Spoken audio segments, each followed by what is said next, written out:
morning. Today is Tuesday, August 12th, 2014, and this is Before the First Cup with Zori and Lady Pitbull on UCY.TV. Good morning, lady. Hey, how are you? I'm pretty good, and you? I'm okay. I'm not really too with it this morning. I woke up on the wrong side of the bed. Uh-oh. I put mine against the wall, so I can't do that. That's a good idea. Well, I woke up at like 5, and I was rolling around. I couldn't quite get back to sleep, so I don't know. Then I tried to go to sleep just before the alarm went off, and I was totally asleep. I know. I hate that. I know. I have trouble going to sleep. I don't know. My brain won't shut down, and so a lot of times I'll toss and I turn, toss and turn, and finally fall asleep at 3, and then have to get up at 5 and just go into Oh, that's horrible. bed. Oh my God! It's all this freaking electromagnetic, freaking crazy crap going on in the atmosphere. You know, it could be because I used to fall asleep so easy, and now I can't shut my brain down, and I toss and I turn. Now, if I put on something boring on YouTube or something like that, then I'll fall asleep. But I don't like the idea of falling asleep with noise, because then there's noise, and then if anyone broke in, I wouldn't even know because I would be hearing the noise. Right? Yeah. Yeah. I have to sleep with a fan. Because I do wake up to every little noise. There was actually, I think, a couple of raccoons fighting like outside my window, and that's what woke me up at 5. It was like, oh, it was a really weird sound, and every once in a while I'll hear it, and it's just bizarre. So I couldn't get back to sleep. So I wake up at everything. If I didn't have that fan, I'd never sleep.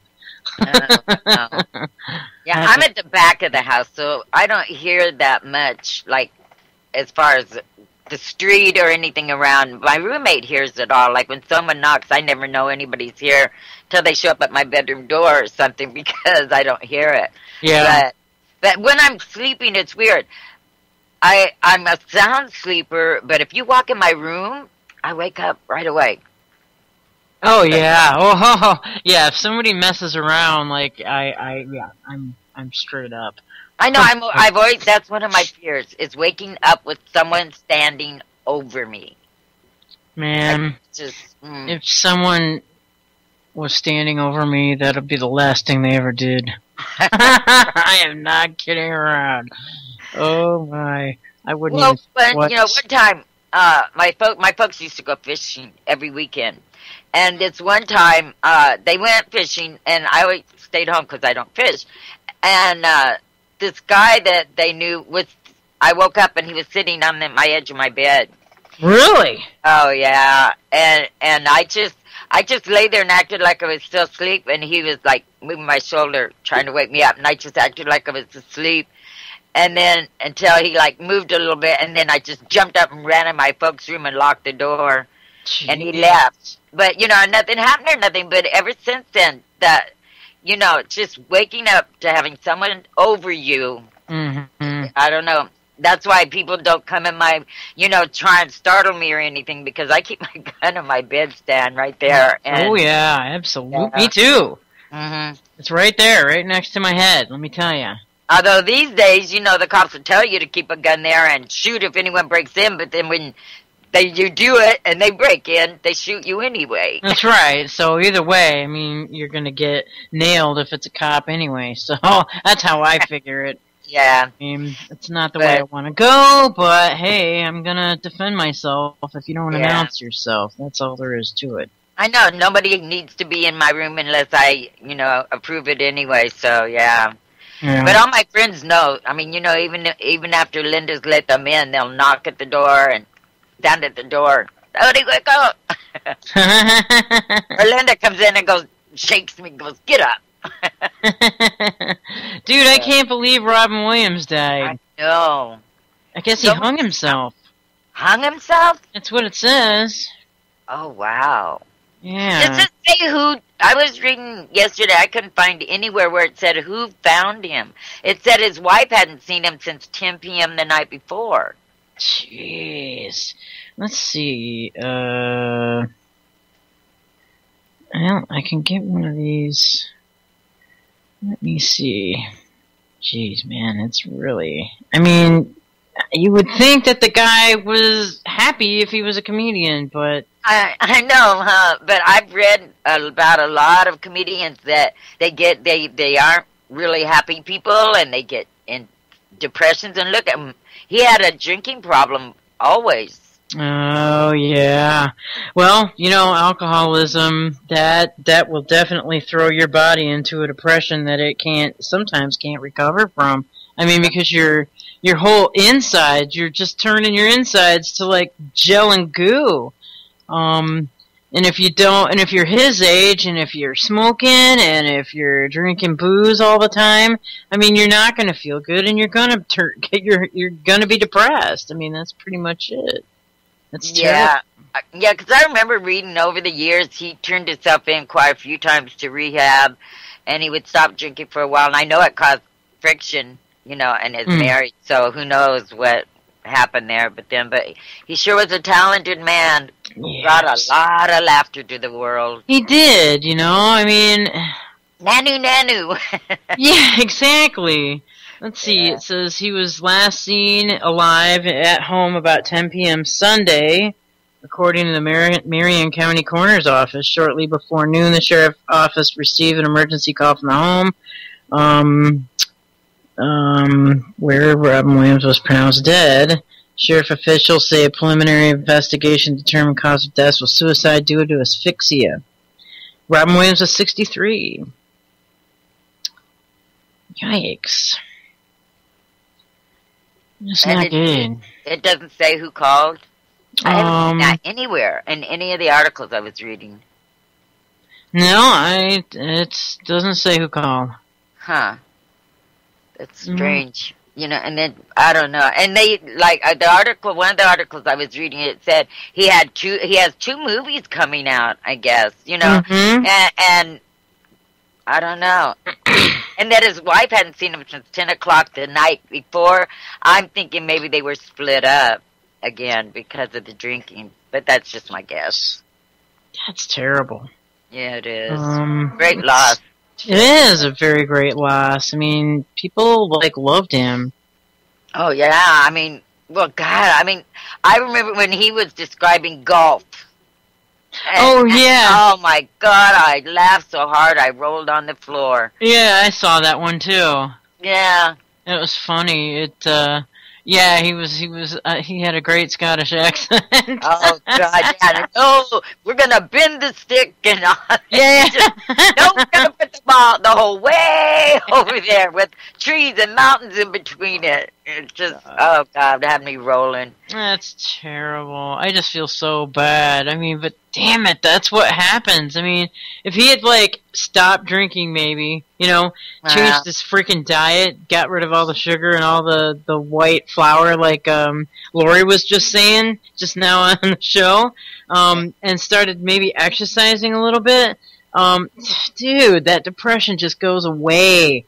But a lot of them think that the alcohol or the drugs is what their crutch for being funny.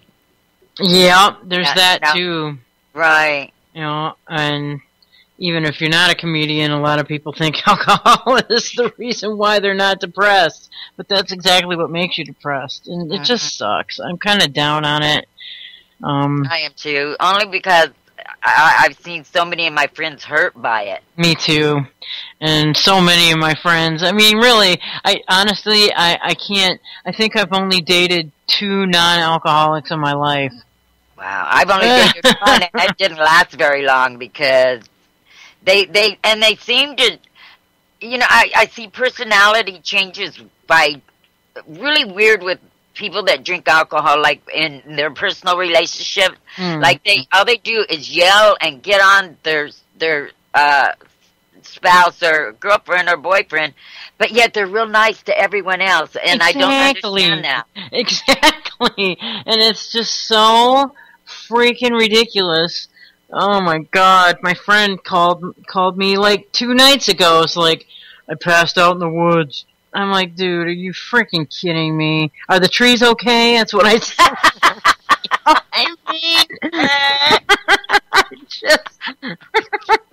I mean, come on, dude, really? Oh my God! Are the trees okay? I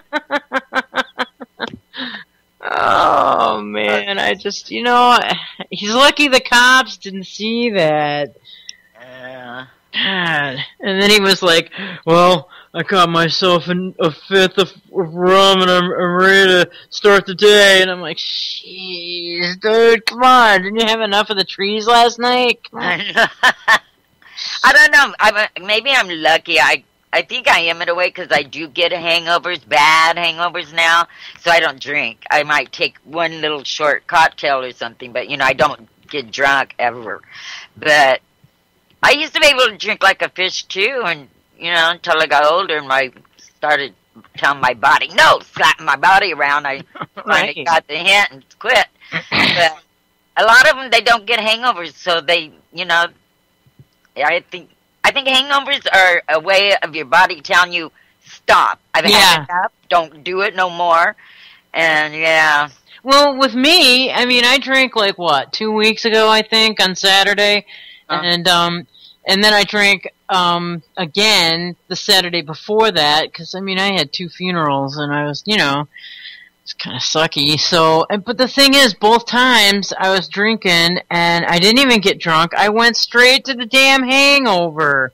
And then I started getting a headache, and then I started puking. I'm like, this sucks. I'm not doing this anymore. It's right. It's not worth it to me. It takes my body a week to recover. If I drink, everyone knows the rule. 2 martinis is it for Dodie. She don't get no more. Right. Because then I get real happy, and then I just drink.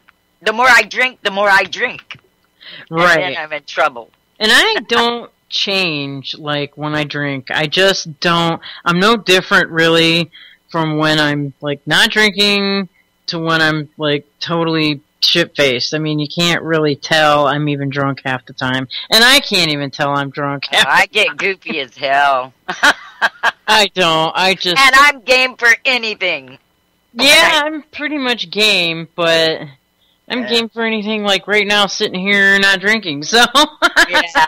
Well, anymore, my second martini and I can't feel my legs, that's enough. I get this tingling. And then I get a strange feeling like I'm losing control. So, I never do that. As soon as I start feeling like I'm losing control, that's when I stop.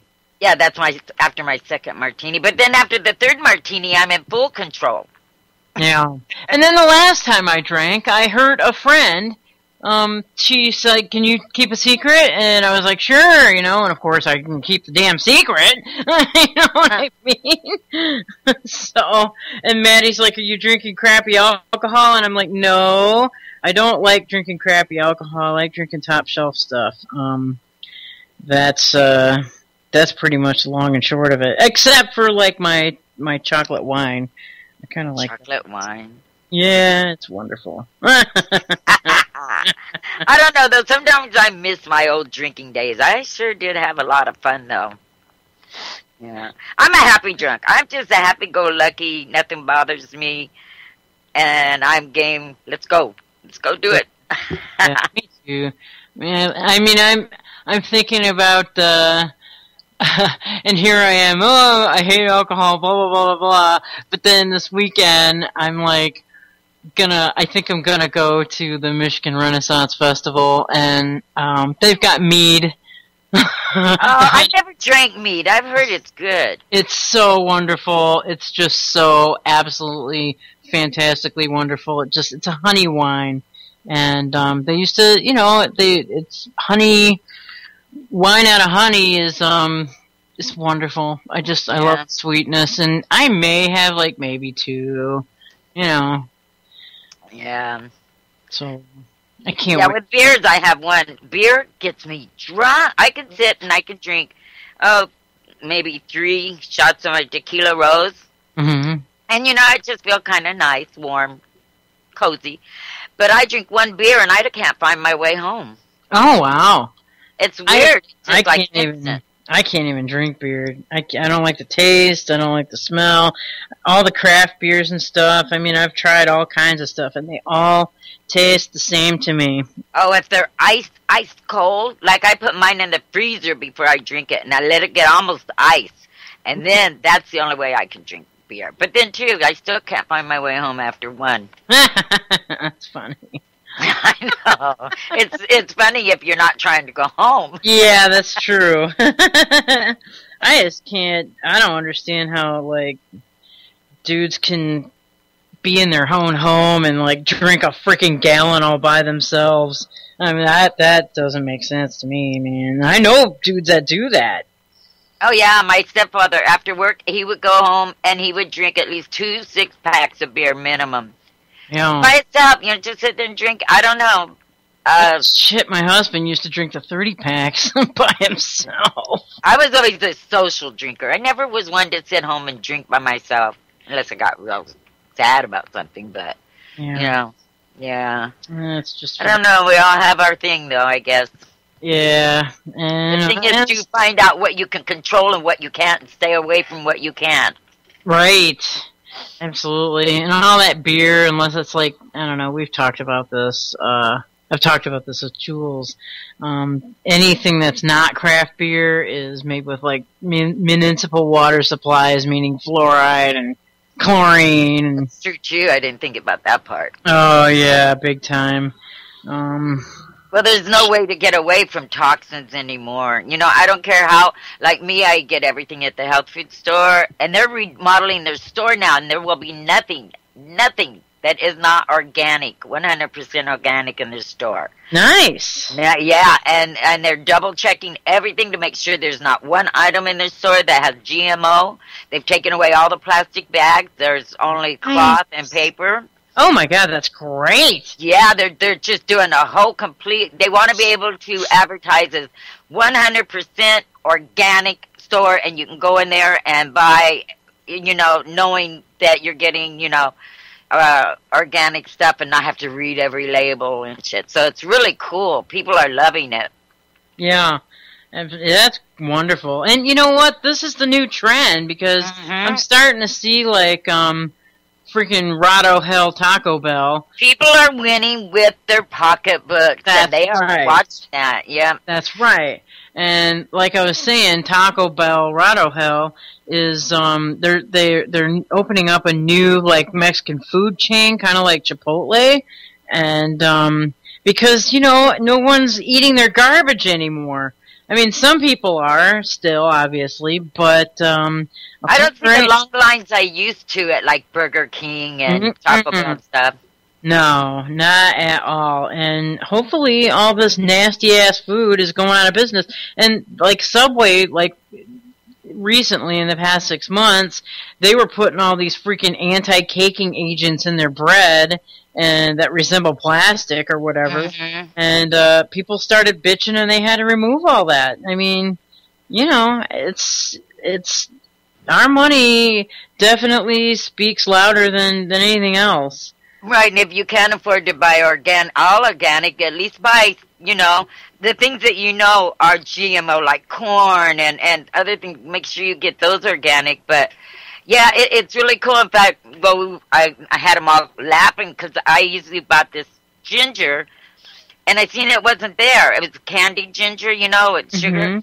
But there was the other one next to it that's a square, and I went, what happened to the other one?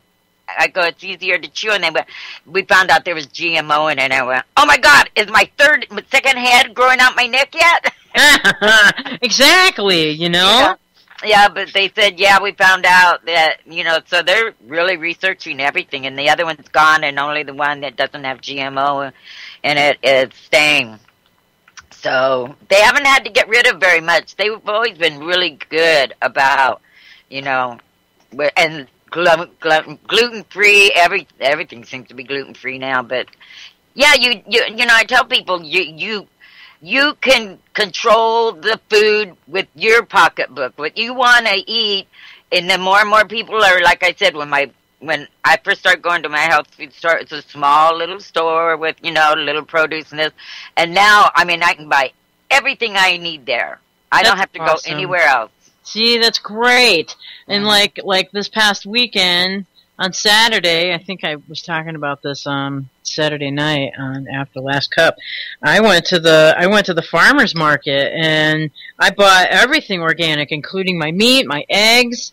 I actually bought a New York strip steak that was organic and chicken and all kinds of like fruit and vegetables, all of it. Doesn't it taste better? You really get a full flavor instead of that, I don't know, cardboard taste like. Yeah, and I'm usually so pleased at what I got, and everything looks so beautiful that I set it up on my deck and I take pictures of my food before I eat it.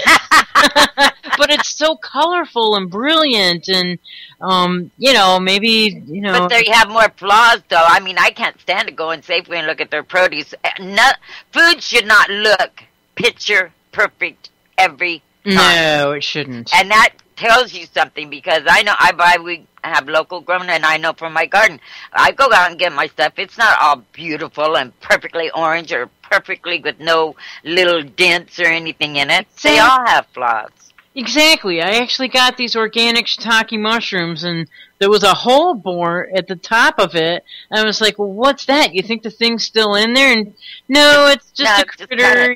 They like mushrooms too, Uh-huh. And I just cut that part off and go ahead and eat it. That's exactly what I did. Yeah. And it was so wonderful. They were totally organic mushrooms, and I don't know, man. It's just I feel better now that I've eaten better. Don't you? It really does make a difference, and I keep trying to tell people that. And plus, I don't get as hungry as I used to, because my body's getting what it needs.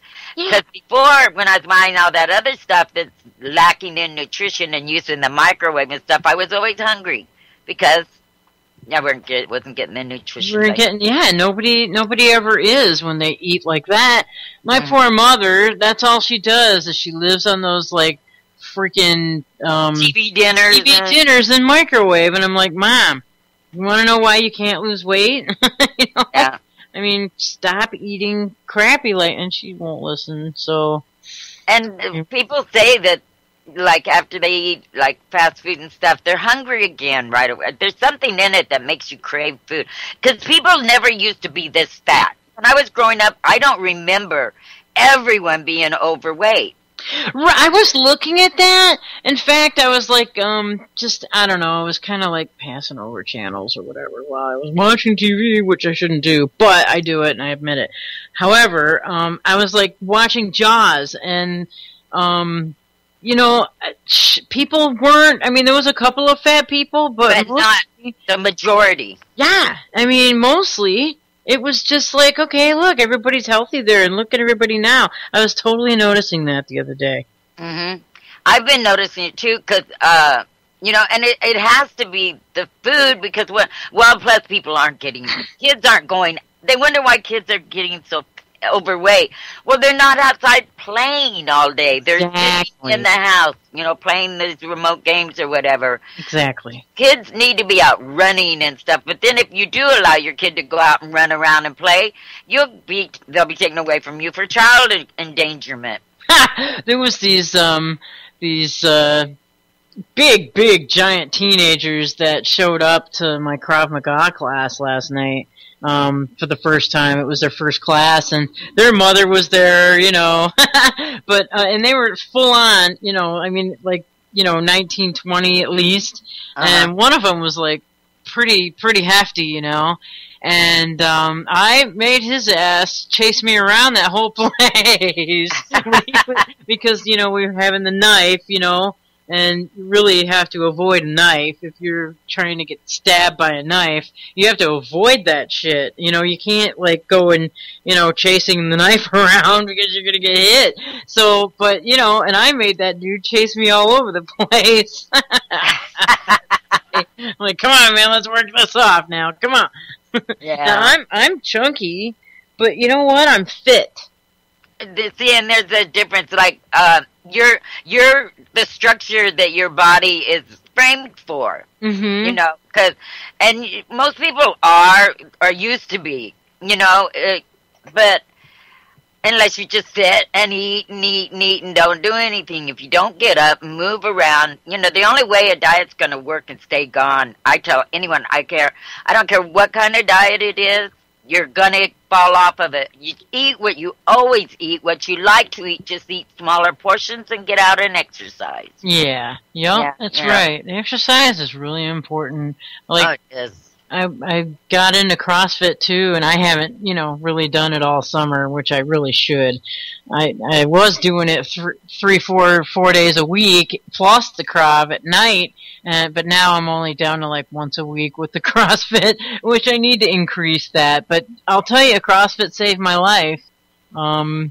Just doing all these Olympic weightlifting crossed with like personal fitness, and you have so much more strength. You know, strength that you don't need to go get someone to open this for you or do this. Exactly. I can do it all myself. I don't need to have like. Honestly, I take these 25-gallon the 5-gallon water jugs, you know what I mean? And I go get them in Ann Arbor because it's purified water, and it just tastes really good. And I can like throw that sucker over my shoulder now, and it's at least 45, 50 pounds, and it's like nothing. It's like nothing. Yep. You know, I went to the dog food store in my dress, and I threw the 50-pound bag over my shoulder like it was nothing in my dress, you know? Yeah, you do. You like, notice dang, man, check her out.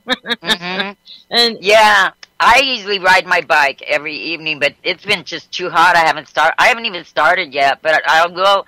Like today, I mean, this morning it's only 69, where it's been 90 usually.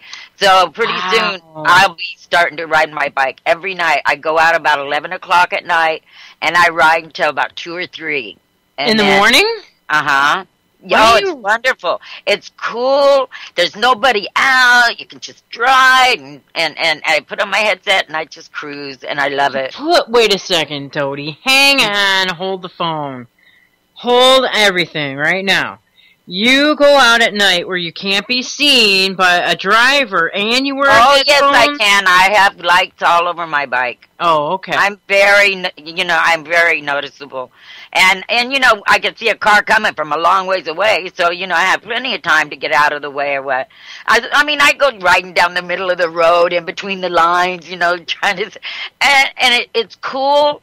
It feels so good. There's no worries about traffic or nothing, and you know, I just get to where I crave it after a while. But I do it up until we get our really heavy rains, which we haven't had. Interesting. I know a couple of guys that ride their bikes at night, like at 2 in the morning, 3 in the morning. But those guys all take these wooded trails through the woods, like, you know, bike paths and stuff through the woods, and they go cross country, so they're not, you know, in any danger of getting hit by a car. Well, yeah, I go up down by the park, and there's trails down by the river. I go down there. I just go everywhere. I just take off from wherever I end up. That's cool. Yeah, it's cool. I got a bike here too, and it's. And you know that is. I hate exercise.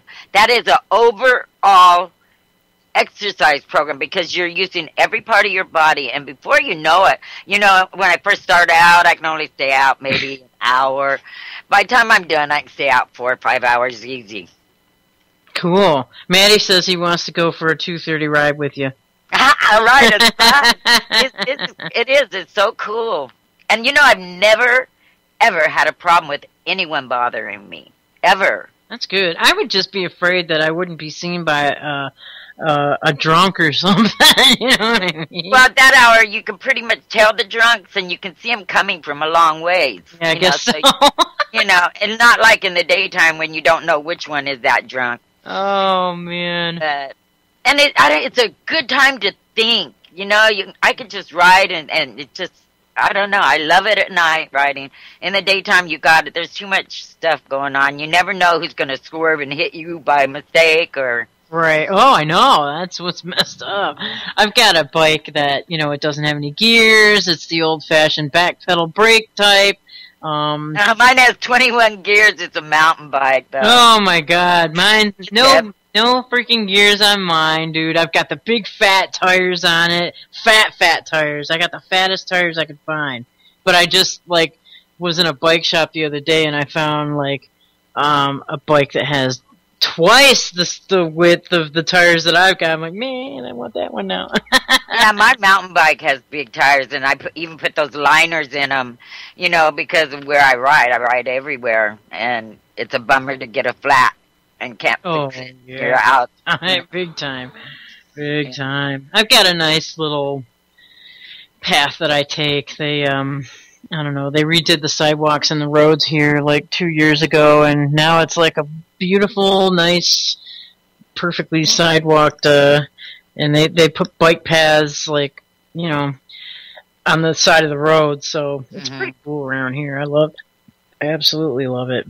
Yeah, we have a big park, and, I mean, they have concerts all summer long, free concerts every Tuesday. Oh, neat. There's over 10,000 people sometimes at some of these gatherings. I mean, they've been doing it for 20 years. That's awesome. Yeah, and there's a path down, and it's down by the river. In fact, a lot of times we'll spend the day floating down the river and get to the park just in time for the concert. Sweet. That's really... And they have different groups, like they'll have rock and roll, then they'll have blues, and then they'll have country, and then, you know, and we just all kinds of great talent. And it's free. 100% That's free. Perfect. That's awesome. Yeah. I'm like dreading getting into the news and crap. I know, but go for it. I can't. Still trying to get my browsers to. Yeah, that's okay. I'm really putting it off here. I'm enjoying just talking. Yeah. I was reading a little bit last night about the Texas police are glad that the militias are down there helping them, because what they're doing is helping the ranchers down there, I heard. Instead of, you know, out doing the Border Patrol's job, they're actually helping all the ranchers to keep them off of their properties. So that's good. That's really good. Yeah. So, you know, the border, what I read so far, and this was in Texas, I don't know about in Arizona and stuff, but they're saying, like, law enforcement is agreeable, or the senator's saying that law enforcement, contrary to what people have been saying in the news and all, they're glad they're there, and they're covering the ranches where the Border Patrol can't always be there. They have to do, you know, the whole border. So it's working out real well for them. They say they said they had, I forget how many units, different units, you know, of the militias, but everything seems to be going fine, except for there's still like one coming across every 40 seconds. Yeah, and so like I don't know what I have no idea what the militias do if they catch somebody like coming over the border. I mean, it's not like they can shoot them or anything. Right. Well, they're not really well. They're going along the border, it said, but mainly they're helping, like they did Bundy, to keep people off that ranch, you know, and so that keeps that family safe from people going in, you know, and robbing them or whatever.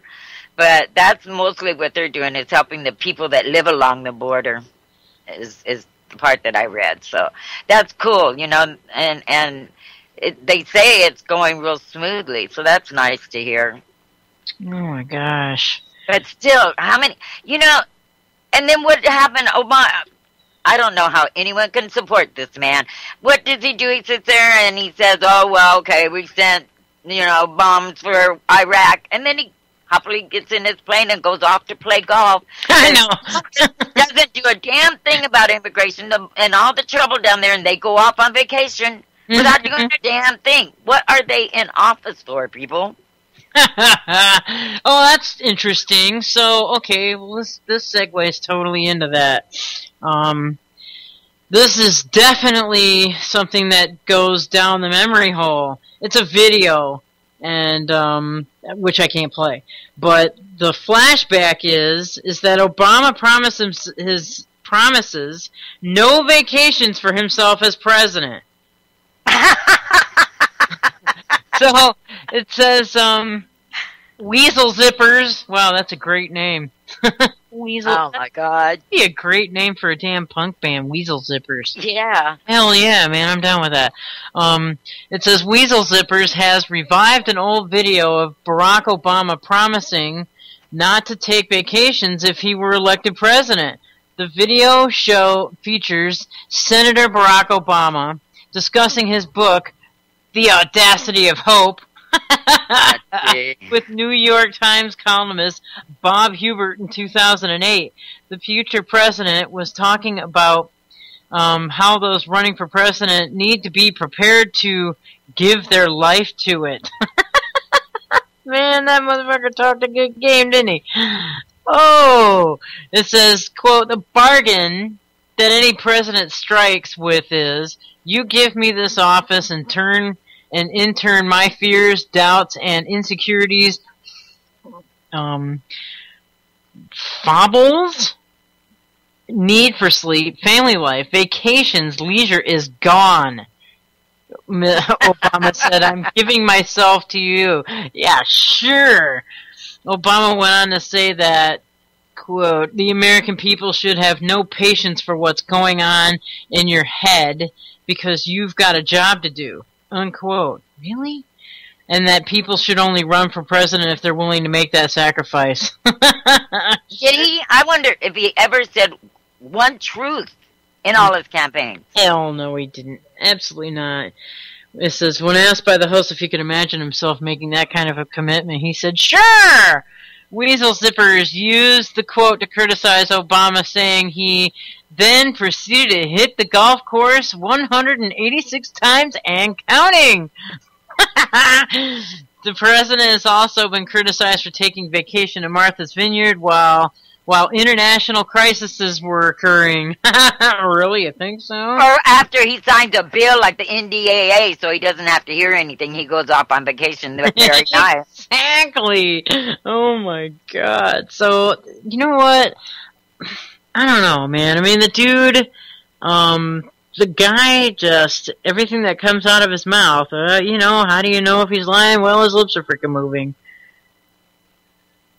That works with this president more than any other president that I've ever known. Well, Bush was really, really bad, and I hated him. Well, Bush didn't really ever promise anything, though. He just was you know, I mean, look at the first, year and a half of his presidency. You'd never seen him. He was in Texas, not until 9/11 happened. Right. You know, did he do anything? But, I mean, he didn't, didn't win by all the promises of all these things he was gonna do. I think right. Because he was there. Well, if you remember, after Katrina, he was still on. He was on vacation. And he never he was came. partying at home. Didn't even know it had happened. So they said. Yeah. Yeah. I mean, my theory, I think he was elected or put in the presidency just so Cheney could be in control on 9/11. I believe that in my heart. Sure, absolutely. I mean, because where was he the whole day? He was up in Air Force One. It kept calling Cheney, couldn't get a hold of him. He was up in the air all day. Cheney ran the whole show. And so right. I think that's why he was, put in the position. Because let's face it, we don't vote our presidents in. They put them in. Yeah, that's absolutely right. And and it works every time. People are disgusted, tired, fed up with the Democrats, right? So what do? They're going to vote a Republican in. And that happens usually 8 years. But, it's Republicans don't do anything, so they get mad and they vote for a Democrat. Then they don't do anything, then they get mad and they vote for a Republican. Why can't people see that they all have the same agenda? It don't matter. It's like, who am I going to vote for to control my life? Right. Well, I'm sort of gonna, it's a weird segue with this Democrat-Republican crap. I'm gonna I don't know. That was just a little rant on mine. Well, no, that's perfectly fine. But they're two-faced, and they're two sides of the same damn coin. There you go. But this little story kind of kind of segues with that. Two-headed dolphin washes up on beach in Turkey. So, yeah, man. So we're talking about two-faced Democrats and Republicans here. Here comes a two-headed dolphin. It says, and I'm totally just, I'm going way off the subject. I'm sorry. That's fine. The conjoined corpse was found by a shocked sports teacher who was holidaying in Turkey. So the remains of a two-headed dolphin have been discovered on a beach in Turkey. Stunned holiday maker Tujol Metin spotted the dead dolphin as it washed up on the shore on Turkey's west coast. The 29-year-old sports teacher said one of the marine mammal's eyes were not fully formed. I was completely shocked, he said. I noticed the dolphin in the sea and watched it as it washed onto the beach. I couldn't take it in at first. I thought my eyes were playing tricks on me. And I will drop this in the chat so everybody can see this picture, because we're going to see a lot more of this kind of stuff. Oh man, my chat just freaking... I believe that too, because of the, it takes a while for the radiation to like fully, overtake. But, they're already finding fish that their insides are just goo and stuff. Well, absolutely. So you're going to start seeing deformities, I'm sure.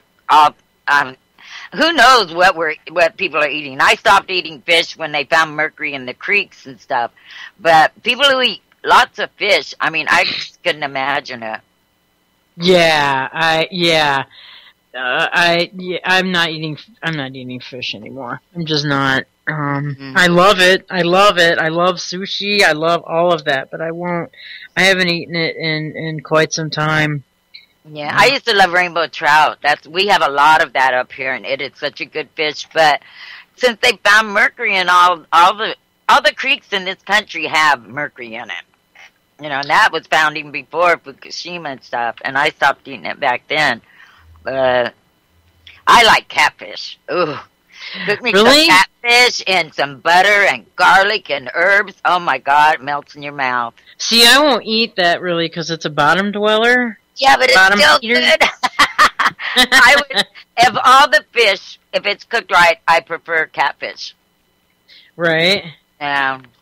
But, yeah, it doesn't matter what it's eating. I guess it does. Yeah, it does. But, I don't know. If you've had catfish cooked right, you would love it. Wow. Here's one. Okay. Oh, boy. And it's short and... Short and sweet? Yeah, not what we're talking about. I'm going all over the place here, you guys. Blood everywhere anyway. Yeah, I'm just not keeping a certain... I'm kind of flitting like we were yesterday. Well, there's so much going on. How do you stay on one subject anyway? Yeah, really. It's easy for Jules because she prepares before the shows, which not I don't. Most of the time, though. It's like whatever comes up that starts it, but. Right. She's good at it. I suck ass at it. But here's one. So many things lead into so many other things. Right, and there's a lot of things that connect, and it's good to make those connections, absolutely. I totally agree with that. But here's one that's kind of out from left field again. So we're going from two-headed dolphins to a bio-wearable. Bio-wearable could give real-time disease updates. What? So it'll read if you're sick or not? Apparently so. Biomedical engineers are taking a cue from the technology industry, creating a wearable that will alert diabetics to subtle but important changes in their blood sugar levels. Now that's good. I think that's fine. There's, You know what I mean? Right. It could be tweaked, however, to help anyone with high blood pressure, lung disease, and a variety of other diseases that express specific biomarkers which we have already identified. Each of these diseases has its own biomarkers I think I was saying makers, but it's markers. Biomarkers that the device would be able to sense, commented Sherman Fan, a professor of biomedical engineering at the University of Michigan. For diabetes, acetone is a marker, for example. Okay, that makes sense. The wearable being proposed would use a technique called heterodyne mixing to enable the nanoelectric graphene vapor sensor to detect different biomarkers from the surface of the skin. It identifies what happens when dipoles related to molecular charges for a specific biomarker react with the sensor. Well, they've had that for quite a long time. I mean, but it's a chip that goes inside, you know, and Right. when they sense certain things, it can produce the medication that they need. Well, They've been doing that. This is like a watch type thing where you can take it on, put it on, take it. It says typically a similar system will rely on detecting the changes that occur when molecules bind and change and charge the density of the nanoelectric sensor. This was too slow for heterodyne mixing was introduced. The sensor was made using graphene, a material made from carbon nanotubes. We were talking about the nanotubes last week. Yeah. Carbon nanotubes, famed for being among super strong, flexible, and conductible, which Samsung has already investigated. Really? And programmed. That's right. As a substitute material for its own wearables. Graphene's properties allowed the sensor to pick up molecules that were present at several parts per billion and ensured that the wearable responded in tenths of a second, according to the Michigan team. Without it, the process takes hundreds of seconds. Aside from acetone, the wearable developed in Michigan would also detect abnormal nitric oxide and oxygen levels, which could indicate anemia, high blood pressure, or lung disease. What? I wonder if it has a kill switch. Yeah, right. Send electrical, like a 2,000 volts into your body. Yeah. With a push of a button. It can pick up the chemical either from a person's breath or key for a wearable through their skin. This type of technology is not new. What is new is how the Michigan team has managed to shrink it down, speed it up, strap it potentially to someone's wrist, thanks to the novel approach of the use of the graphene. So this is interesting. Well, if they're graphing, that means they're attaching it. Yeah. Doesn't it? Yeah. I don't know. Speaking about the technique, collaborator Zhao Zhang predicted, with our platform technology, we can measure a variety of chemicals at the same time to modify the device or target specific chemicals. There are limitless possibilities. Of course there are.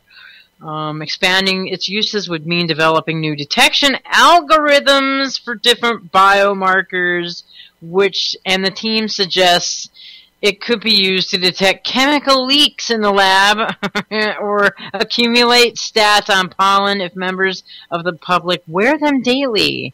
That is nuts. It's nuts because they could actually lock a device onto your wrist and detect if you're drinking alcohol or not. You know what I mean? So they can. Yeah, they've had that. Had a friend of mine, they did that to him, but they did put a device in his car. Right. He had to blow in it to start it. Well, gee whiz, all he did was have somebody that wasn't drinking blow in it. Exactly. And there's ways around that, but this biomarker is going to be specific. Yeah. So I bet you those damn car blower thingies are gonna be the next 5 years replaced with this kind of a device, I bet. Oh, I wouldn't doubt it. And plus, I'm sure there's a tracking device in there, so they will say, we can find you so we can come take care of you if you need it. That's right. We'll come take care of you and arrest your ass if you're drunk or doing drugs or something like that. Crazy. Yeah, it is. Those damn nanotubes, who knows? They're going to be using these nanotubes for everything soon. Oh, I know. And, I watched this one video. It was quite a while back, but it really blew my mind. Because they were showing with that big, powerful, whatever it is, telescope that they used for nano. And they were showing how they can program them. They were having to move and sync and stuff. And that was the first I'd seen of it. And my mind went right away to, oh, damn, what else can they program them to do? It's great. This is crazy. We're going places we never should have gone. Oh, I know. Yeah. And it's like this nasty, terrible Pandora's box that's been opened, and we can't stuff this crap back in there either. There's no way in hell to do that. No, and the only way we could do anything really is if we all just went up to Washington and arrested every damn politician up there, put their butts in jail until they can get put in front of a judge and jury, and then restructure it, our government with all time limits on any position you take, and get rid of all the agencies. That's Jeez. all it would take. Yeah, exactly. It doesn't take much, does it? Lobbying would be against the law. They cannot do it. I don't know how it ever came about to to be legal when really what they're doing is bribing the politicians, which is illegal, but we've made it legal somehow. Right. The corporations are lobbying. So, that's what you got to do. You got to go in and arrest them all. Period. Yeah, I think. And it doesn't have to be violent.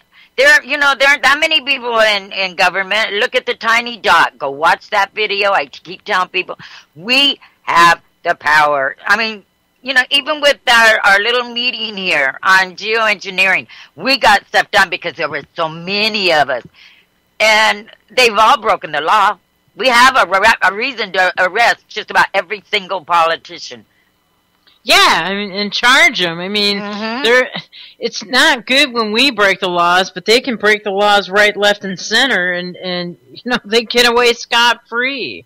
It's just, right. Everybody's getting sick of this crap. Yep, and the problem is we don't have a lot of it is term limits, lobbyists, and a big part of it is lobbyists. I think if we got the lobbyists out and made it against the law and they lose their position right then, a lot would change, because then it wouldn't, they wouldn't be tempted to go there, Yeah. And get rid of the NSA, of course. It's just, yeah, of course. Because that's a lot of the problem, too, because even the politicians are being, surveyed, and so blackmail is a big thing there. Even if you are a good one, everyone has something they don't want out there. Well, that's what they do to each other. I mean, they come up with some kind of blackmail on all these politicians, and then they got them by the short hairs, and they'll they'll walk in goose step when they're told to jump, they'll jump, man. Yeah, people wonder why a politician will be really out there fighting for the people and all this and that, and all of a sudden he just kind of goes along with the flow. They blackmailed him. Well, just like Obama, that story I just read. I mean, well, I've never been triggered I mean, who knows anything about? I mean, we've never had a president which we knew nothing, absolutely nothing about. We don't see. That's always got me too. No wedding pictures, no old friends, And when you become president, I think if I became president, I think every friend I ever met would be out there. Saying, sure. Yeah, I grew up with him. Yeah, I used to party with her. Oh, yeah, I went to school with her. Nothing about him or Michelle. And to me, that says it all. This man was created and planted. Yeah, oh, absolutely. I mean, he wasn't even freaking born here. And, I you think know. it was hatched. Huh? I think it was hatched. Hatched. Yep, the first hatchable human. A clone. He's got a double somewhere. And that's why he has to read the teleprompter, because his brain, there's no brain in there. It's just, it's wired. he's hardwired it. Because as soon as you take it away, he babbles. That's funny. Oh my gosh, that's pretty funny. Yeah. Oh, that dude's crazy. He's not crazy. He knows exactly what he's doing. The problem is he's crazy. Yeah. You're right about that too. Oh my goodness. Okay, your turn. I won't interrupt this time. No, that's all right. I don't even know where to go really. I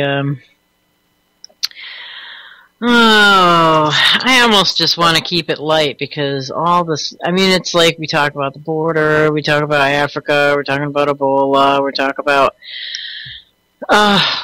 all this crap. Is there ever anything good? It's been getting to me lately. I know, me too. It's like, I'm so ready to go on my vacation next week just to stop thinking about this stuff. I don't want to be on the computer for a week. I don't want to, know what the damn headlines are, blah, blah, blah. I mean, some of this crap is just insane. I've been doing this for so many years, and it still amazes me how many people have no clue, Yeah. They'll look at you like you're nuts when you tell them things that, we take for granted. It's like some people, like with Snowden, that blows my mind, because I keep hearing alternative hosts and stuff saying, well, he didn't tell us anything we didn't already know. Mm-hmm. That's 100% true. We did know most of that. But the majority of American citizens did not. That's true, because... Yeah, the majority of people did not know, did not have a clue, and were shocked as hell when Snowden came out. And if you've noticed, and this is what gets me, every time someone does something good, even the alternative people start cutting them down, or saying these this, that, they're that. We can't accept. Why would anyone want to get out and lead when all you're going to be done, even your own are going to turn against you? Yeah. Well, the reason why a lot of people didn't ever hear about any of that stuff, that the NSA was actually spying on us, is because it didn't come out of mainstream media. The second it started coming out of mainstream media, that's when they first find out. So, right, and so Snowden did this country a great service. I don't care what anyone says, and I don't care if he did only give out what we already knew. He gave out information that made many, many, many, many American citizens turn around and look and go, what the hell? Wow, man. Oh my God, this shit is getting so freaking... I've got to read this. Okay. I can't even believe what I'm actually reading here. What the hell is the... Okay. It says, New York police to Times Square tourists. Call 911 if a superhero pesters you. That's what it says. Yeah, that's exactly what it says. I'm just going off of, stupid stories here. I don't even want to deal with the stuff that's really happening. People are believing that superheroes are out there? Yeah, it says New York. This is out of Reuters, New York police have begun handing out flyers to tourists in Times Square, telling them that tipping the costume superheroes and children's characters who pose for photographs is optional, and to call 911 emergency number if they have complaints. What the hell? So now, I know what they're talking about now. Yeah, those characters that mingle around through Times Square. But why 911? It says the flyers are part of an aggressive crackdown after a string of arrests of people dressed as characters who've gotten into confrontations with tourists or police, including one dressed as Spider-Man, charged last month with punching a police officer who intervened in a tipping dispute. Tipping is optional, the flyers say in capital letters. Printed in 5 different languages. Really, 5 different languages. In a partnership with Times Square Alliance, which promotes area businesses. If you have any complaints, talk to a police officer or call 911. Oh, so that's real nice. I mean, so that's why you get put on hold when you're being robbed or whatever while they're going after superheroes. Yeah, police. Yeah, exactly. Police say they arrested more than three. It said. Police say they arrested 3 more characters on Saturday, the first day the flyers were handed out. One dressed as Spider-Man, another dressed as Iron Man, and another dressed as Elmo. Anybody who dresses as Elmo is a freaking child molester. I'm going to tell you that right now. Because Elmo is a child molester. They aren't out catching real criminals. Right. And, that's like people, I hear people arguing sometimes down the street, so a family gets in a big argument. Why do people feel they have to call the police because people are yelling at each other? Right. And that's what the police take care of. A police will run to that, but you call them and tell them someone's breaking into my house and I'm scared. They'll take hours to get here. Right, exactly. And that's the same with everywhere else because they're all charged, all these characters were charged with disorderly conduct, obstructing pedestrian traffic, while the man dressed as Spider-Man faced an additional charge of aggressive solicitation. So I'm not reading any more of that. However, but it's true. Like, there's murders that are being committed all over that city of New York, I'm sure, and they're out, like, busting Spider-Man. Yeah. Yeah, I always tell my friends that if you really need help, really quick, just say shots fired. Cops run to that. Yeah, Their they do. adrenaline gets going, and, But then you are the one who gets busted if there's no shots fired. I heard a shot. If it gets them there. I've told a story where my friend called them and someone was trying to break into her house, and I got there way before the police ever did. Or they tell you, well, we're all backed up. And where my friend lived, there is always a cop up by that intersection. It just always is. It's one of their places they patrol all the time.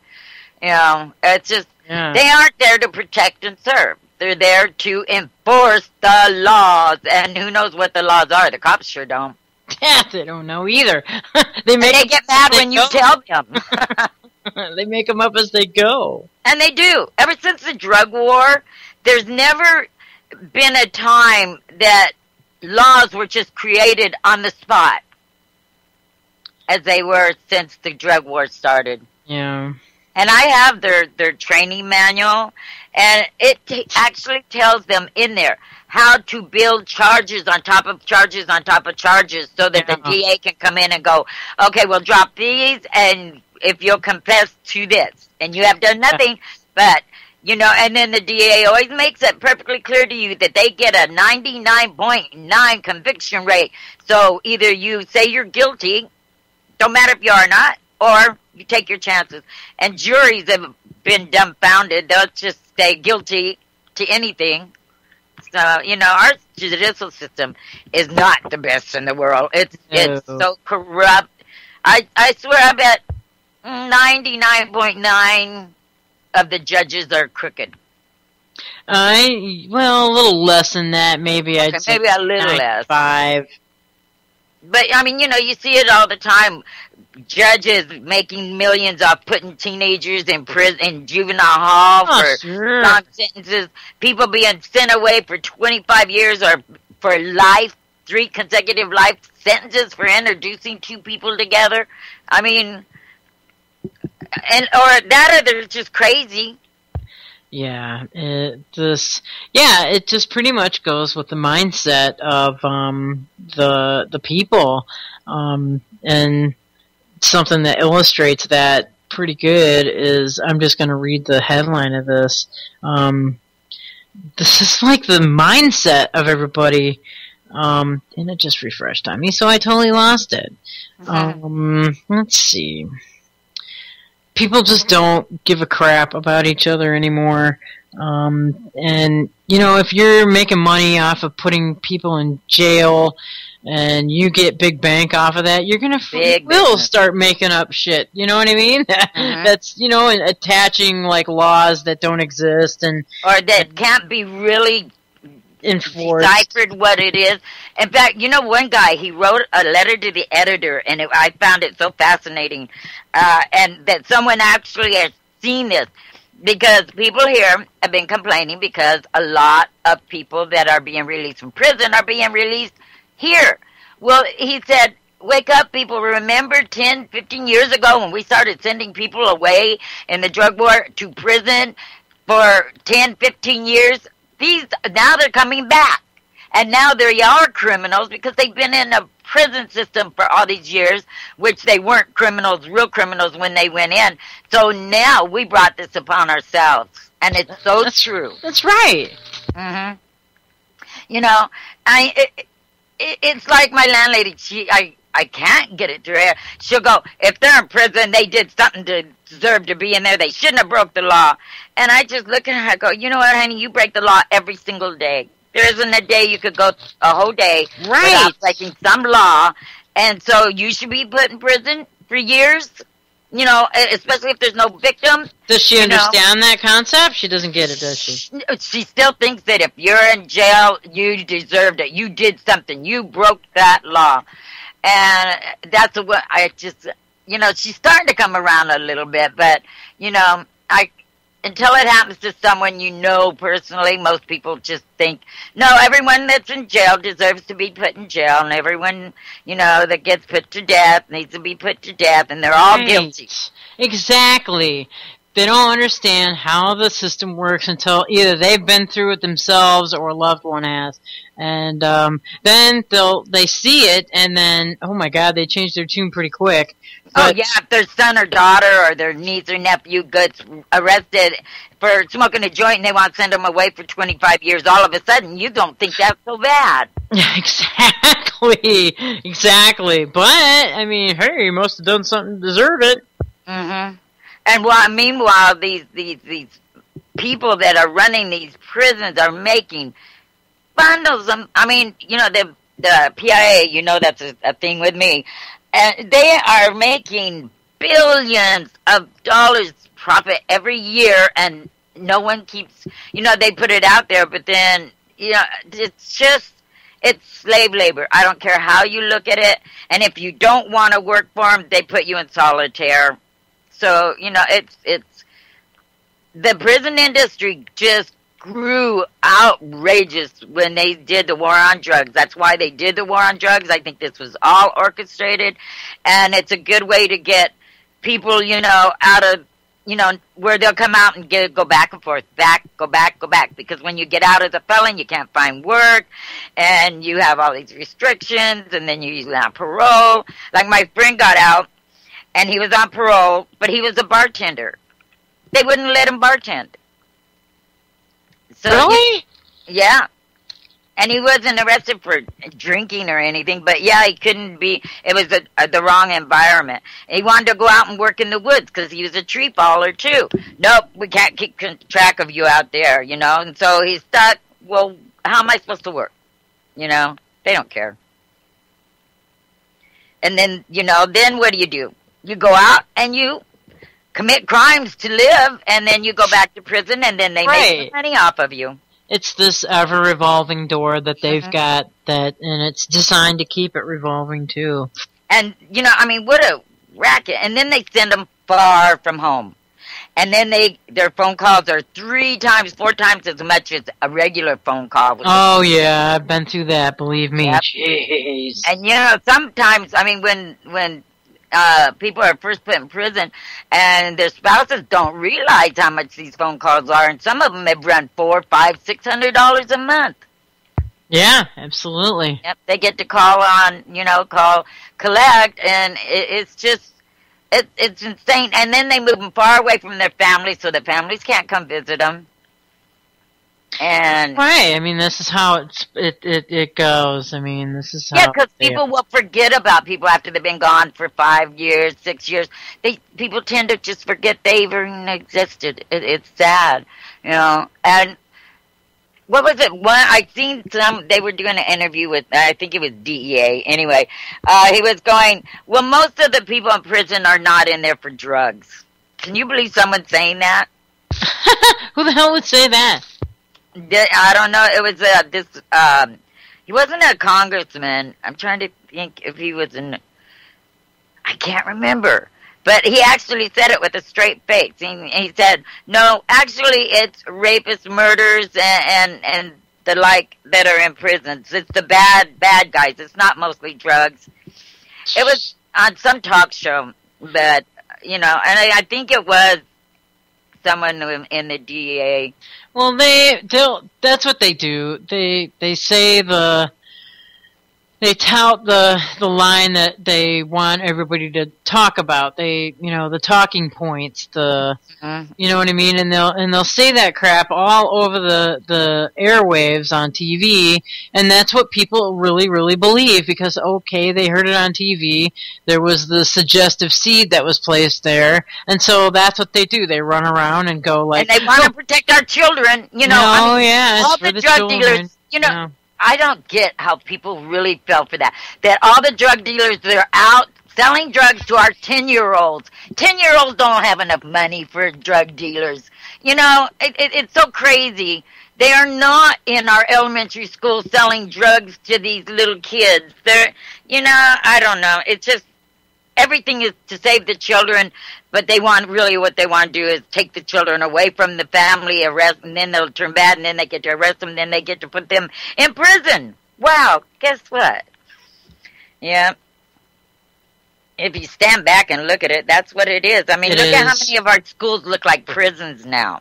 Oh, they all look like prisons. I mean, that's exactly what they look like. There's no windows in them anymore. I mean, at least, you know, when I was growing up, you could at least sit there and, you know, watch the trees blowing, you know, out there, but they don't even have that anymore. I mean, walking down the aisle, up and down the aisles, you know, and I mean, this one school, I watched a video where they compared a school with a prison, and the school had the same thing. Doors wouldn't unlock unless, you know, a camera in every hallway and every classroom, and then so they could just sit back and go, okay, there's a kid in aisle 3, go see what's going on with him. Yeah. You know, yeah. Unless you got something like Sandy Hook that happened, or didn't happen. Well, yeah, but, you know, if it happened. Then all of a sudden the cameras don't work anymore in the classroom. Right, you know what I mean? It's all selective. It's all selective. And they say the kids feel safer. You know what? That's a damn lie, because they interview the kids, and the kids go, it creeps me out. I can't, it's like someone's watching you everywhere. And it should, because there's, like, been, like, people that have gotten in trouble for, like, putting cameras in the freaking bathrooms. Yeah. You know what I mean? That just really is just pedophilia city right there, dude. That's nasty. It is. You know, well, I wrote a letter. I got really upset when I found out they were putting peepholes in juvenile hall in the bathrooms. Yeah. So you can walk through and look through. And I wrote a letter to the editor saying, I don't know about you, but I mean, this is sick. You got male officers walking up, and they could just look in and see a girl go in the bathroom anytime they want. Doesn't this bother anyone? And, you know, I was shocked at how many people responded and said, well, they shouldn't have done anything to be put in there. Right. Mm-hmm. Yeah. You know, it's not your kid. You know, and now we have this thing in California where if you were born a male and you wanted to be a female, you can use the women's bathroom now. Oh, I know. They're doing that in the schools, too. Like, I mean, they're having the asexual bathrooms or whatever the hell. Yeah, I mean, you want teenage boys in the girls' bathroom, in the girls' teenage bathrooms? Mm-hmm. Or vice versa. Yeah. Most girls, I don't think teenagers would want to go in the guy's bathroom, but the guys sure would Well, want. no, actually, that's not true because there's, you know, I mean, there are all these freaking gender confused people. They're like, I was born in the wrong body. I'm really a man. You know what I mean? I mean, what the hell? I'm gonna go use the bathroom.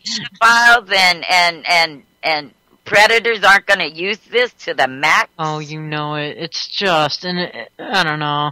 And then they're, you know, they're teaching like 5th graders like the sex ed now in 5th freaking grade. Come on. I mean, they're trying to wake them up. That's like a satanic. What? That's a satanic thing. Is to wake up the sexuality like when you're a baby. World.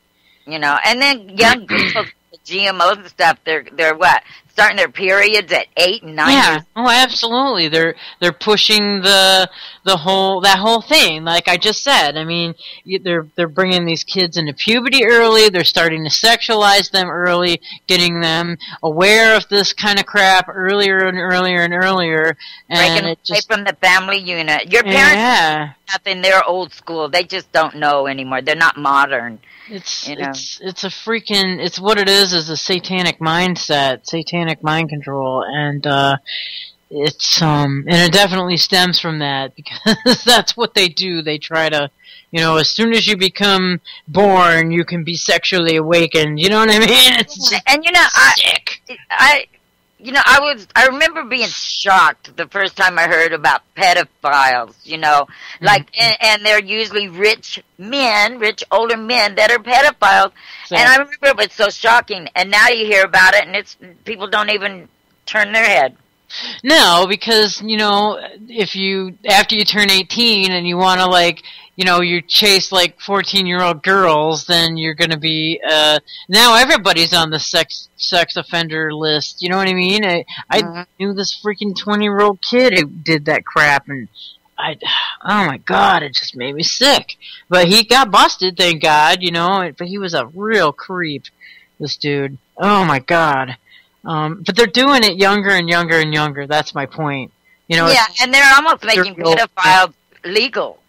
Yeah, they want to make it legal. Yes. It's not. It's not just for dirty old men anymore. No, it's. Yeah, and they say they want to stop, you know, human trafficking, but so much CPS. There's so much of that corruption and shit in there. CPS.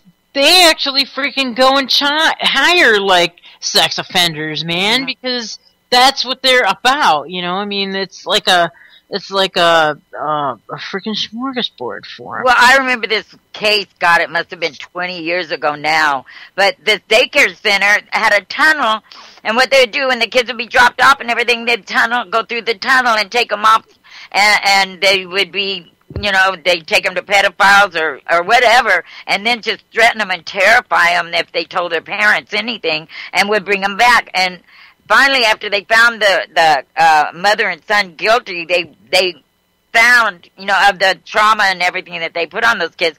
Then when they went in and really looked, they found the tunnels, and it was all true. Yikes, man. That's just horrific.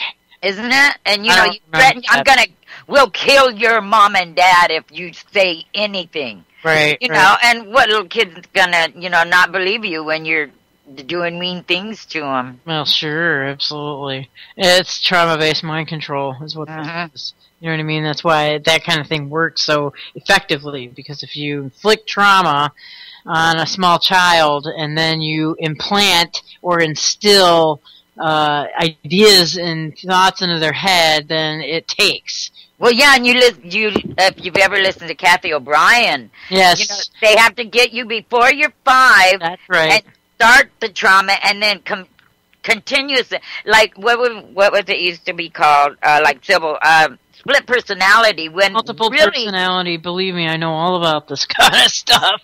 That's what I was just saying earlier. And you're right. You're absolutely right in everything you just said, because they have to get you before you're 5, but they have to, and like you just said, they have to continuously inflict trauma on you. Right. So that your brain will completely divide, because they have learned how to talk to the different sections of your Yes. brain.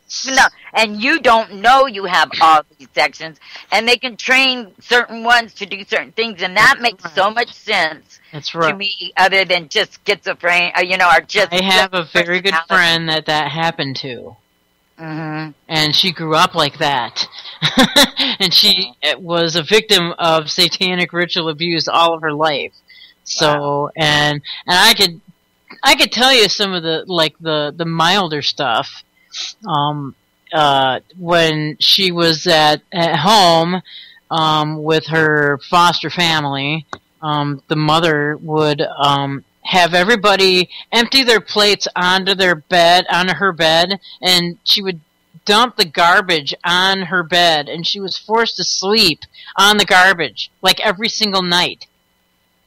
And it would just, and after a week or two, it just, you know what I mean? So it's like this constant trauma. Mental trauma, right. And, I remember reading about this preacher. He was a priest, and they had a church following and everything, but they had one foster kid, and they just tormented that poor kid, and they did so many things to that kid. And and a lot of times we had a preacher here killed his wife to cover up his gambling things here, right? He said he was going to San Francisco, came back in the middle of the night and beat her with a baseball bat and killed her. And then he's went a preacher? Back. Yeah, and he was high up in the church, and he didn't want them to be able to find out about his gambling, so he did it to get the insurance. They had 2 kids. I knew his wife. She went out. She did some volunteer work out at the college, and sweet lady. And they couldn't figure out why was she doing out in her pajamas at 2 in the morning in her driveway. Well, that's because her husband came home. The only thing that caught him, he had it down pat, was there was a little bit of her blood inside the wheel well of this tire. Whoa. Yeah, and so it left 2 kids without no parents. But he was up high in the church and didn't want it to come out about his gambling, so he murdered his wife. Yeah, a lot of people that are high up in these churches are the ones that are involved in all this satanic activity. Right, there's the freaking next town over from where I sit right now, back in the 70s and 80s and stuff, like their pastor was involved in the Satanism, the head cop over there, the freaking judge over there, everybody, the entire community was involved in these freaking satanic rituals, including the priest. And my friend was raped by that priest. Yeah, and Manson, most people don't realize, Manson worked for the FBI. And the CIA. No, the CIA. He was a CIA. Yeah. Because, no one brought up his past of always being in and out of jail, and it wasn't that he was so charismatic. What they did is they preyed on homeless kids that had, been abused at home and everything, and someone showing them a little affection. That was all it was. Too. But there was also satanic rituals involved there, too. There was. I never seen that. Because we'd went out there to that ranch twice, I think. You did? You went to Spawn Ranch, dude? Yeah, well, it wasn't that far from my ranch. They were in Paris out there. But I never liked the guy. We never stayed very long. We'd give people a ride there if they wanted a ride there and stuff. But I didn't see anything charismatic about the man at all. It was just gross. That's creepy as hell, man. Yeah, but I just never, we never stayed more than 10 minutes. We'd drop people off and go, because I almost went to the Jones encampment up here in Eureka when they were out there. We were giving them this hitchhiker a ride, and they invited us to come in, but we needed to be somewhere else, so we didn't go in, but we probably would have if we hadn't needed to be somewhere else. That's creepy, too. He was also a CIA asset. Yeah. Jim Jones was. Well, I think a lot of them start out for the right reasons, just like cops and a lot of professionals. Start out for the right reason, but the greed and all just gets them. Yeah, absolutely. And then I don't know, it's like the DEA, they go in and they don't care what they're doing to these people's lives. They don't care if they kill their dog and they're crying. I think they feed on it. Sure. Oh, absolutely, they feed on it. Are you kidding? Man, oh man. I mean, how? I don't know. And that's always been a signal to me. Anyone that's cruel to animals, they're sick. They have a problem, and you should be very cautious. And all these cops, first thing they do is kill somebody's dog, and then watch them cry, and it just. That makes me angry. Let's not get off into that, because that just makes me like too mad. But like sticking with all this trauma-based mind control, what it does, and going off like not on the satanic bit, but on a lighter side of it, but no less related, is the video games. When you're sitting there playing these video games, these shoot 'em up games, you're getting you're getting callous to endorphins too. Well, you're getting the endorphins, but you're also getting callous to like your fellow human. You know what I mean? You're doing it. And it's kind of like firing the drones, you know. You're not feeling anything. You're losing your humanity. You're being, because your brain slows down with these video games even more so than it does when you're watching TV. The power of suggestion, it's like that much deeper into your unconscious, and what they're implanting in everybody is they're training like young men and women to be like not thinking about being compassionate in any way, shape, or form. Well, the military are the ones that put out those first, Battlefield. I watched Battlefield once. One time I watched this person playing it. Now, I played WoW a lot, and I love playing WoW, but you're killing monsters, it's a complete different thing. I seen Battlefield, the latest one come out, and it's so realistic. Yeah, I know. The blood and the guts, and that's where they are desensitized, and I agree 100%. Yeah, and that's why a lot of people go join the military, because they think, wow, I'm so good at this, man, I'm a Superman. Exactly. Yep. Exactly. It becomes so real to them. But that's what it happens, though, when this kind of, like the pedophilia and the trauma-based mind control, and when that whole mindset starts to permeate society, that is when you're going to get, like, the fall of freaking Rome here, people. I mean, because that, once you lose your basic humanity and your compassion and, love for life, I mean, then you might as well history. Do the Walking Dead. If you look back in history, you can see how they structured it. Because, okay, there was the war, then women started going to work, okay? Then there was, women's lib was created by the Rockefellers. Yeah. It was started that way to what? Break up the home while you're saying family is the most important thing. You get mixed signals here, but you could be the career woman, and your job is more important than your kids. And then you got the families that they're not at home. Their lives are like our kids. When your kid goes to school, your kid lives two separate lives, and people should understand that. When they're at school, they are not the same kid that you see at home usually. Dude, and unless you're communicating with your kid on a daily basis, you wouldn't see that. I know a lady that, like, she owns a business, and then she had a baby, right?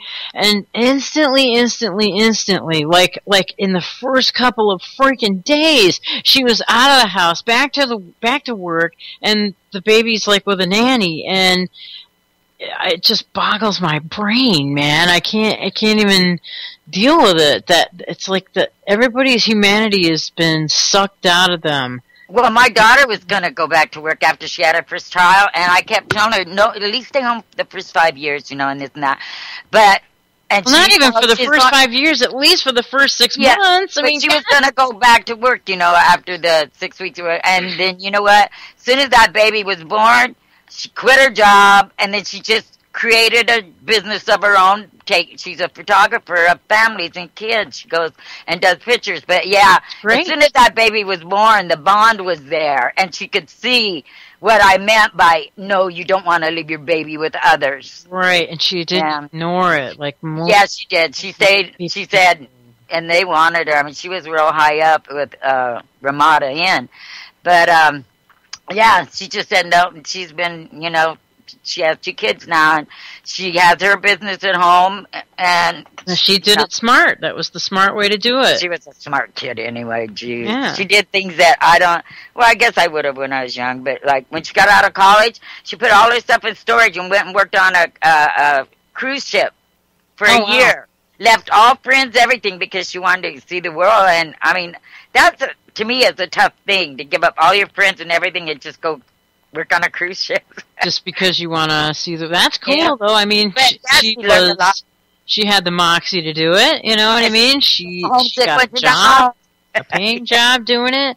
You know, that's great. I mean, that's the sign of ingenious person. I would call that person a you know, doing it for their own, and you know, doing it by themselves, and you know, making a decision and following through. I mean, you don't see that much anymore. It's just, it's horrible.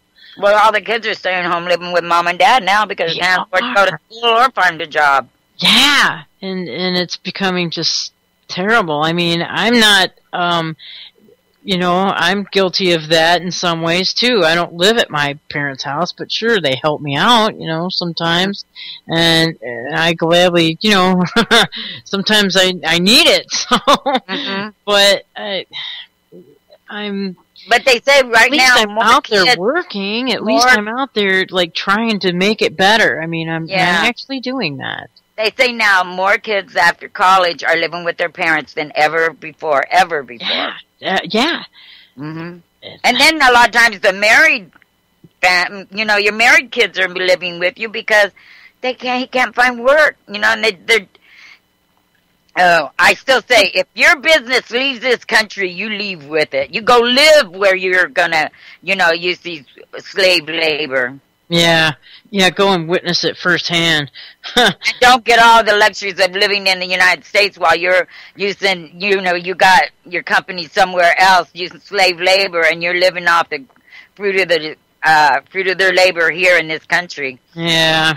Take your business, you go to, period. I'm guilty of that right now. I'm wearing a dress that was made in Sri Lanka. Where? Sri Lanka. Where's that? That's, over by Thailand and in the eastern block there.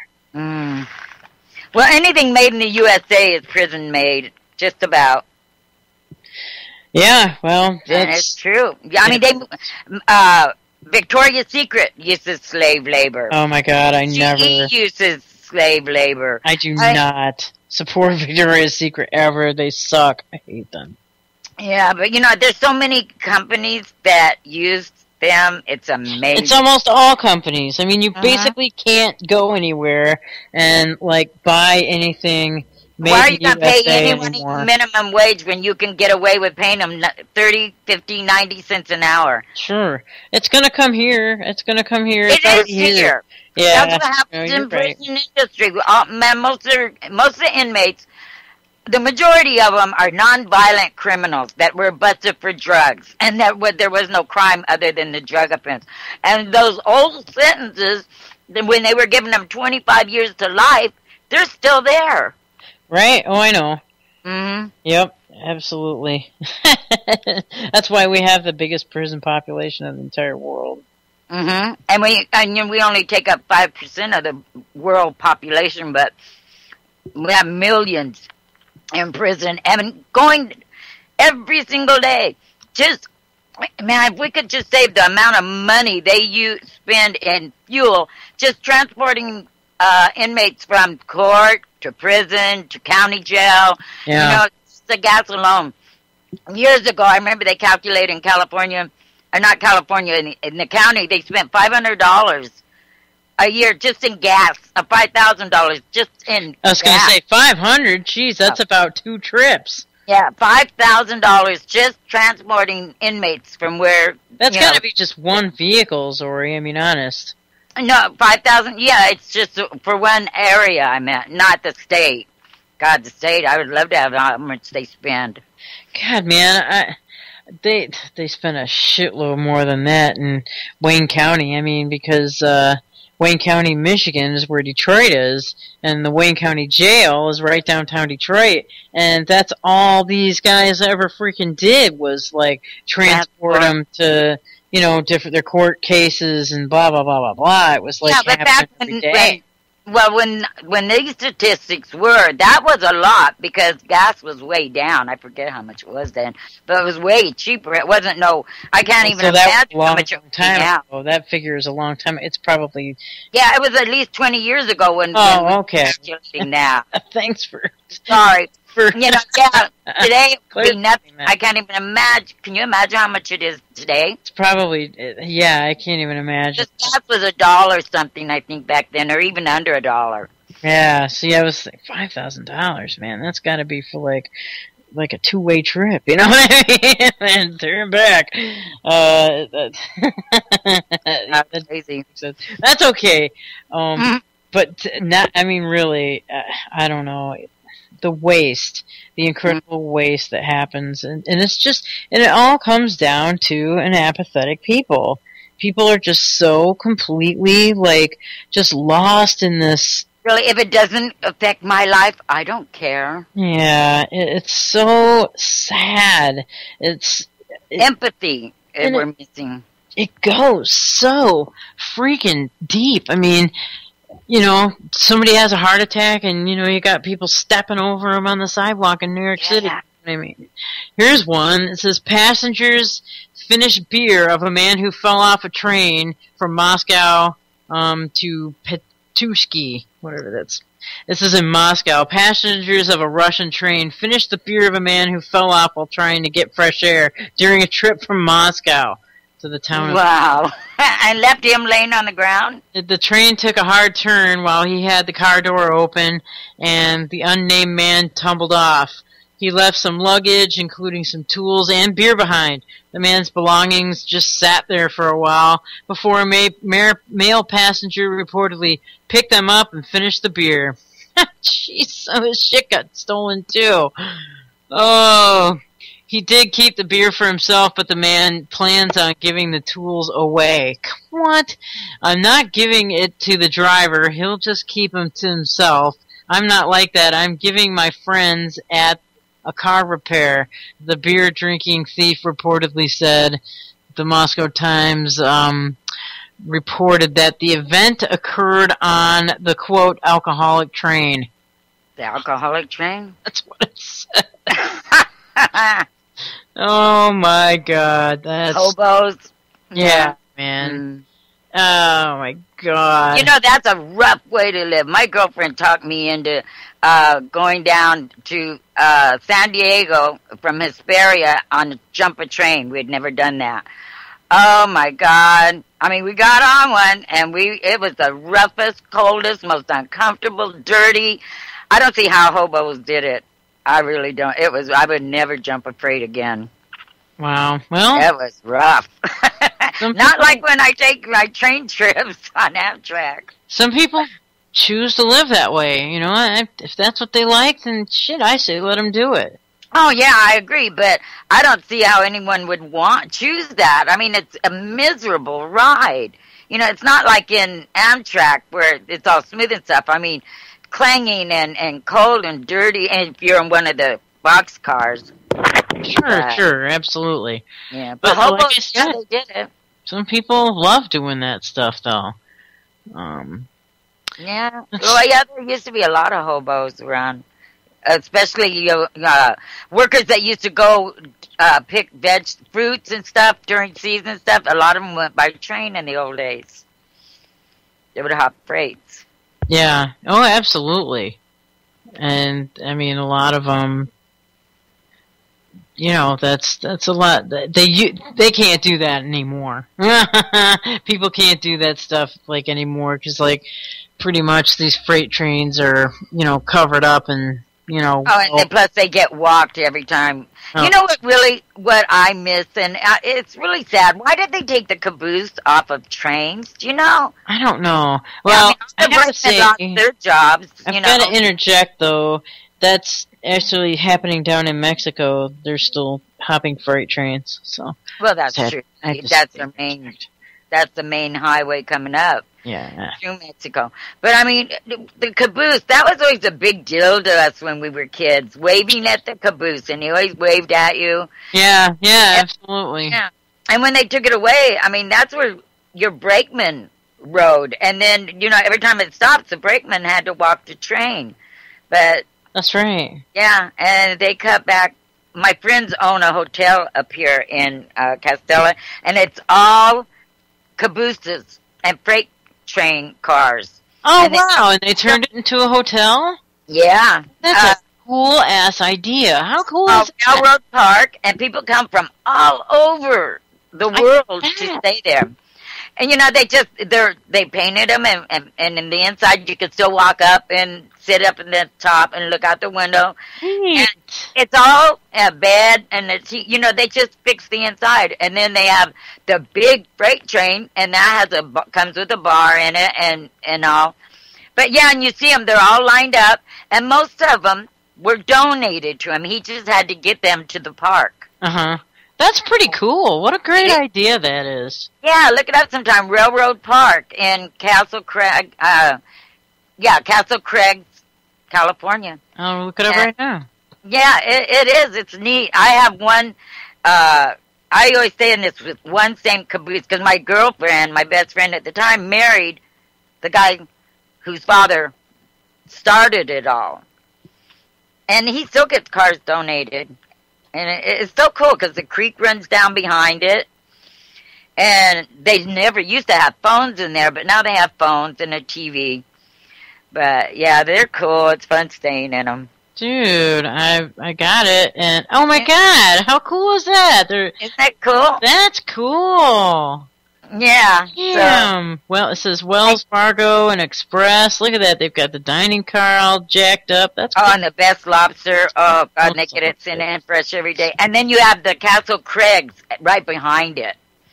It's a beautiful view. I hate this stupid computer. I hate this stupid computer.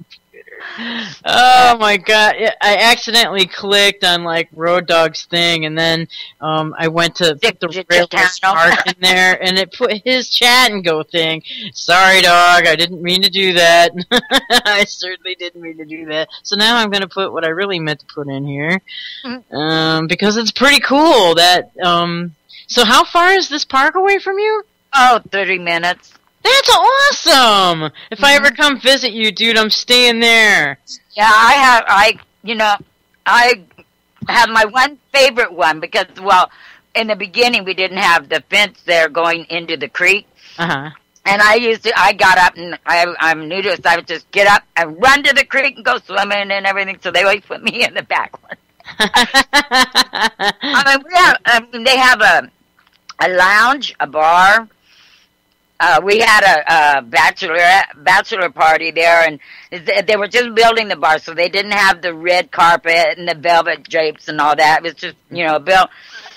And John, he goes, the guy over there, he goes, okay, I don't care what you guys do, but stay out of the pond with the koi fish, because it's right to the wishing well. Well, a few of us, we got pretty wasted, and we jumped in there with the koi fish. We got out, and our clothes were gone. To this day, he swears he didn't take it. That's funny. He warned you. But, you know, it started out with the snowplow, just a snowplow car, and the fence wasn't there, and the creek, there was a swimming hole there. And so that's where you could go up and get refreshments, your Cokes and your ice cream. You had to take your kids down, and you could hang out there all day. That's how it started. Wow. And then he got donated a caboose, and then another one. And before long, you know, and then there's the little station cabins too. Yeah, you can I see that. They're really nice. I mean, they're just quaint, charming, and just nice. How awesome is that? And it's a great idea. You know, I think it's only, I think now it's $80 a night. But I'll tell you, during the summer, you have to call reservations. They are booked solid. And railroad fanatics come from all over the world. There's only 5 of the train station, the train engine that's out there. There's only 5 of them in the world. Wow. No doubt, huh? Mm-hmm. Wow. You ever come out? Oh, yeah, I love it. I've gotten quite a few of my friends, I've reserved them for their honeymoon up there. Neat. Now that would be a really cool idea. You don't have to leave. I mean, there's the lounge there, and they have entertainment on weekends, and then the dinner coach. It's awesome. It's all red velvet. Wow. Great cooks. That's fantastic. I mean, and there's a campground right behind there. So even if and there's all kinds of train memorabilia and stuff. Yeah. And camping in the campground behind there too. I'm looking at the train, one of the pictures, and there's freaking mountains and trees. That's it. Castle Craig's one there. The last battle between the soldiers and the Indians, where the Indians used arrows, happened right there. Wow, really? Yep. Yay. Now I said stuff in chat. Now everybody's going, hi! Which is fine. Hi, everybody. I still can't get chat up either. I gave up. Oh, well. Get up. My goodness. That's cool. Have you ever stayed there? Well, yeah, you just said you did. I stay there all the time. What? In fact, but the last time we went up, me and Linda were going to stay there. But in off season, they only take people up to 9 o'clock, and it was after 9. Oh, yeah. But that one, I have so many pictures of that train of us climbing all over it. Oh, I bet. And the people there are they're mountain people, and it's just gorgeous up there. It's charming. They got all this wood that they put inside one of the cabooses. No, that's how they came. They were wood. Seriously? Yes. All they did was, the knotty pine ones they put in. And I'm like, this looks like that's in the caboose, though. That's in the station, in the little cabins. Mm-hmm. But the cabooses all stayed the way they were. They just get painted. Wow. And the bathroom divides off. It looks like they've got knotty pine up. I mean, there's no way that this caboose came like that. With that, well, cabooses, I don't know. Maybe you're looking at the bar car or one of those they did. But in the cabooses where you sleep, your room, it's just been painted.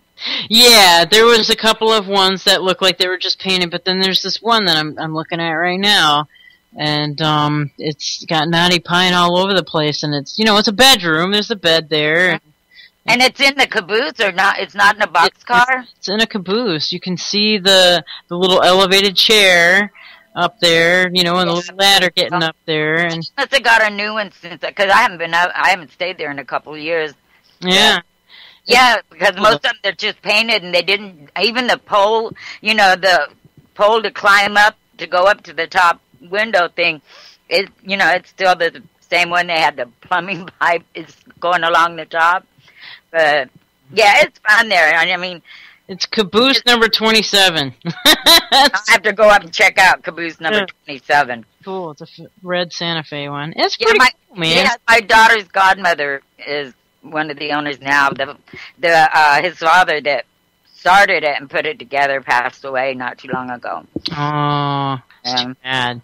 What a great idea. I mean, seriously, a great idea. Mm-hmm. And it's, there's not another one that we know of that's like this. Yeah. It's original cars, and it's just neat. And the bathrooms are cool, the little room. And then you have your door right there.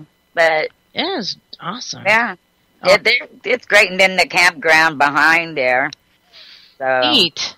And if you want, you can have parties there or whatever in the lounge, because it's a bar and a lounge. It's a big, yeah. There's pictures of that, and it looked beautiful, absolutely stunning. In fact. Yeah, they did a great job. That's neat. What an amazing. And it started out with the snow plow And the snowplow's still there in the beginning. It's there with where the fountain is in the front. But that's how it just started out. And then he got donated a boxcar. I mean, caboose, and he got the idea. And from there, you know. That's wonderful. Mm-hmm. Neat is that. And so you've known these people for a long time, huh? Well, my daughter's named after Cindy, the one that owns it now. Oh, that's awesome. Yeah. That's really cool. Yeah, we traveled all across the United States together, even Really? back in the hip days. So, I mean, we've been through a lot together. Wow, that's neat. So you can pretty much stay there whenever, right? Yeah, I usually can unless they're full. You know, I always like to go up in the off season anyway. Mm-hmm. But, you know, and you see, yeah, it's just picturesque because Castle Craigs, I don't know if they show any real pictures of the crags, but I mean, it's just these awesome crags that just come out of the ground. Really? Stuff, yeah. Wow, and so you could probably go hiking in those... Oh, yeah, you can go hiking anywhere. You can go up in Castle Craigs. There's a path right from there that goes up. Neat. You'll find arrowheads and stuff. Oh, my God, that's awesome. How did they get that land there? He owned it. Oh. How many acres is it? Oh, God, well, I don't know. Well, when he first started out, he only owned... the part where the plow and stuff was, and he did own before, he did, he owned it forever, I guess. It was handed down in his family, because now Tim has it, now that, you know, his dad, Murphy's been passed. Yeah. But, he owned the land. I don't recall if he had to buy any more land later. I think he had the campground, too, in the back. Oh, that's cool, man. Yeah. What a great way to utilize the space that's there, and the view. The view is to die for. Like looking at some of those photos, and it's. And then you have the creek right down there too. You can go swimming, or you can go in the. Now they have a pool in there. They didn't used to. Yeah, it showed that too. It showed the creek and the pool. Mm-hmm. So what a neat place. I mean, that's. And it all came from just what really started it was when that one guy offered him, said, I have an old caboose out on my land. If you can get it out of here, you can have it. And that started it off. That's super cool. What a great idea. Well, whoever came up with the idea, man, kudos. It was Murphy, Murphy. Time, but yeah. And I mean, you gotta love like a self-made success story like that, you know? Oh, yeah. And then, then Tim, when he got older, he helped out there and got involved in it, and now Tim and Cindy run it since Murphy's gone, but...